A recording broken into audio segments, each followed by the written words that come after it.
Ta fille a 30 jours pour déménager. Nous allons avoir un vrai bébé, a annoncé la nouvelle femme de mon ex. Ma fille vivait là depuis 10 ans. J'ai raccroché et j'ai appelé mon avocate. Tu te souviens de cette clause que nous avons mise dans l'accord de garde? C'est le moment de l'utiliser. L'appel est arrivé alors que j'étais en pleine présentation devant 20 cadres.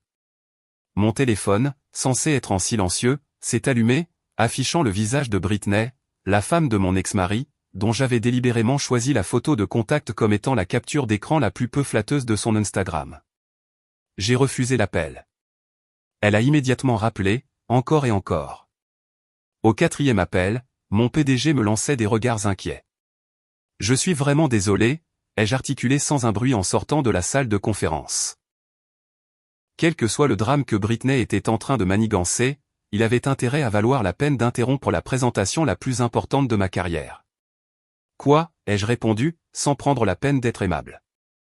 Mélissa doit être partie d'ici la fin du mois, a annoncé Britney sans préambule, sa voix suintant de cette fausse douceur qu'elle utilisait quand elle pensait avoir toutes les cartes en main. Partie d'où? De sa chambre. De la maison. On a besoin de la place. J'ai vraiment ri. Tu es défoncé? Elle vit là. C'est dans l'accord de garde. Plus maintenant.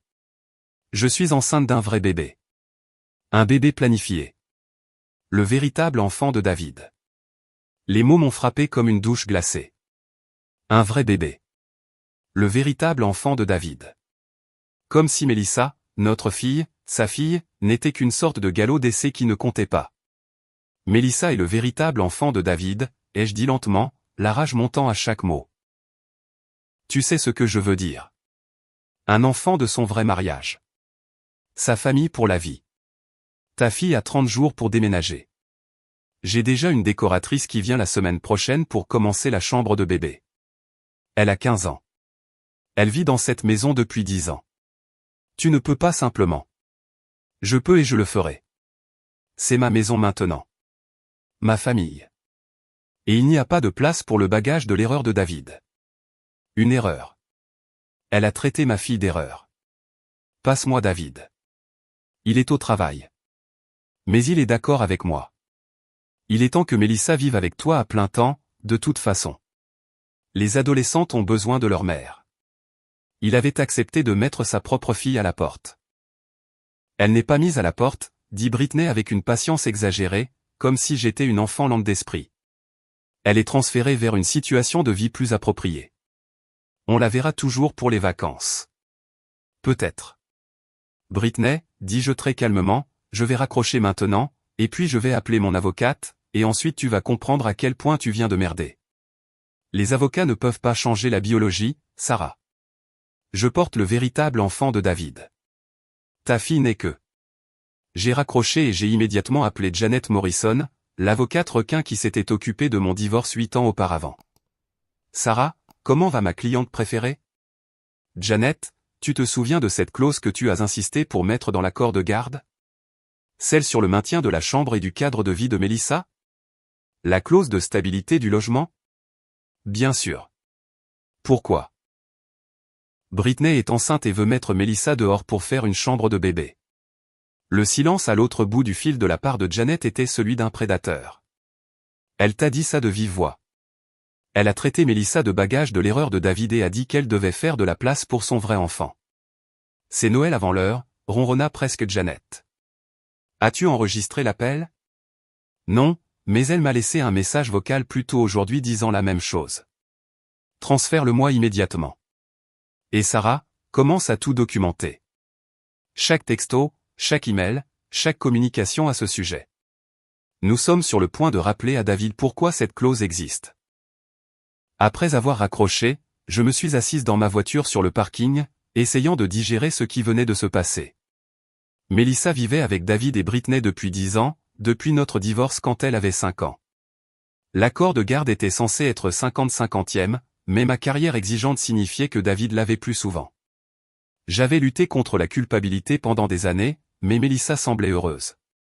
Elle avait sa chambre, ses amis à proximité, son école, et maintenant Britney voulait l'effacer comme si elle redécorait une pièce. Mon téléphone a vibré. Un texto de Mélissa. PQ Britney mesure ma chambre? Elle dit que je dois commencer à faire mes cartons. Mon cœur s'est brisé. Elle était à l'école, essayant probablement de se concentrer sur la géométrie ou je ne sais quoi, pendant que sa belle-mère planifiait de la déloger. Ne fais aucun carton, ai-je répondu par texto. Je m'en occupe. Tu ne vas nulle part. Elle dit que tu as déjà accepté de me prendre à plein temps. Elle a menti. Tu restes où tu es, ma chérie. Je te le promets. J'ai transféré l'échange de textos à Janet, puis j'ai appelé le bureau de David. Son assistante, Paula, a répondu à la deuxième sonnerie. Salut Paula, c'est Sarah. J'ai besoin de parler à David de toute urgence. Oh, salut Sarah. Il est en réunion toute la journée. Je peux prendre un message? Dis-lui que sa femme essaie d'expulser notre fille et qu'il a 1 heure pour m'appeler avant que je ne dépose une requête de garde d'urgence. Paula, qui avait été l'assistante de David pendant notre mariage et notre divorce, Alta, elle fait quoi? Tu m'as entendu. 1 heure, Paula. Je vais le faire sortir de sa réunion. 45 minutes plus tard, mon téléphone sonnait. Sarah, qu'est-ce que c'est que cette histoire de requête d'urgence? Ta femme m'a informé que Melissa avait 30 jours pour quitter sa chambre parce que vous allez avoir un vrai bébé. Elle, quoi? Non, ce n'est pas. Nous avions discuté de peut-être ajuster l'accord de garde après la naissance du bébé. Ajuster? Elle est en train de mesurer la chambre de Melissa pour une chambre de bébé. Elle est excitée par le bébé. Elle s'est peut-être laissée emporter. Laissée emporter? Elle a traité notre fille d'erreur, David. De bagage. Elle a dit que ce nouveau bébé était ton véritable enfant. Silence. Puis, elle ne dirait pas ça. Vérifie le texto que j'ai envoyé à Paula. J'ai transféré le message vocal où elle dit exactement ça. Plus de silence.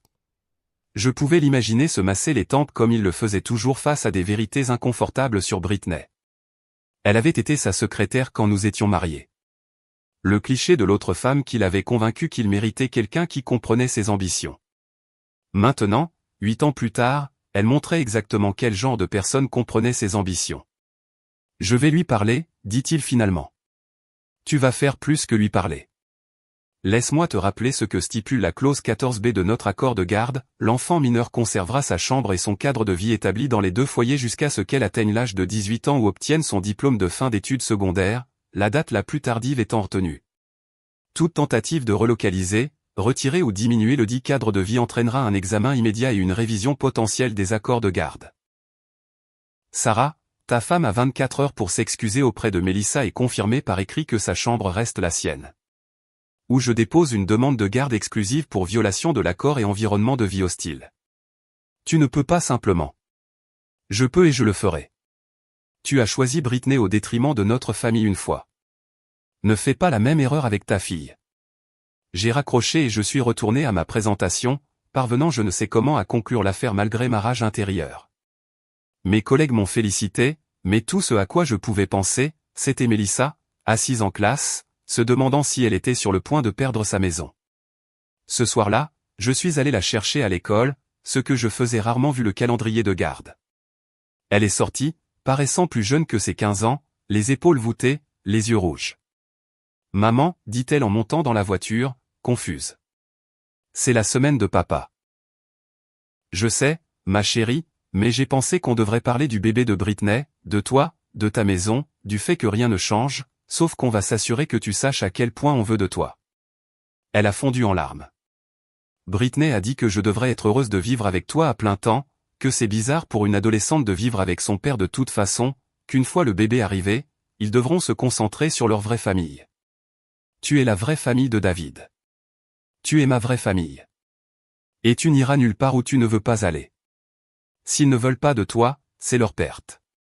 Mais légalement, cette maison reste ton foyer aussi longtemps que tu le voudras. Nous sommes allés manger une glace, chose que nous n'avions pas faite en semaine depuis des années. Melissa m'a parlé de l'école, de ses amis, du garçon qu'elle aimait bien et qui jouait de la guitare. Des choses normales d'adolescente que Britney voulait perturber parce qu'elle avait décidé que ma fille était jetable. Cette nuit-là, mon téléphone a explosé de textos de David. Britney est bouleversée. Elle dit que tu es rancunière. Pouvons-nous discuter de cela rationnellement? C'est entre adultes. N'implique pas Mélissa. Ce dernier message m'a fait voir rouge. Je l'ai appelé immédiatement. N'implique pas Mélissa? Ta femme essaie de la jeter hors de sa maison et je ne devrais pas l'impliquer? Elle ne la jette pas dehors. Comment appellerais-tu ça? Une réorganisation. Le bébé a besoin d'une chambre. Alors transforme ton bureau, ou la salle de loisirs de Britney, ou n'importe laquelle des 4 autres chambres de cette immense baraque que tu as achetée pour l'impressionner. Ces pièces sont utilisées. Et la chambre de Mélissa? Elle est quoi, décorative? Elle vit là depuis 10 ans, David. Ces marques de taille sont sur le cadre de la porte. Ces étoiles phosphorescentes sont toujours au plafond depuis qu'elle a 6 ans. C'est sa maison. Britney pense que ce serait mieux.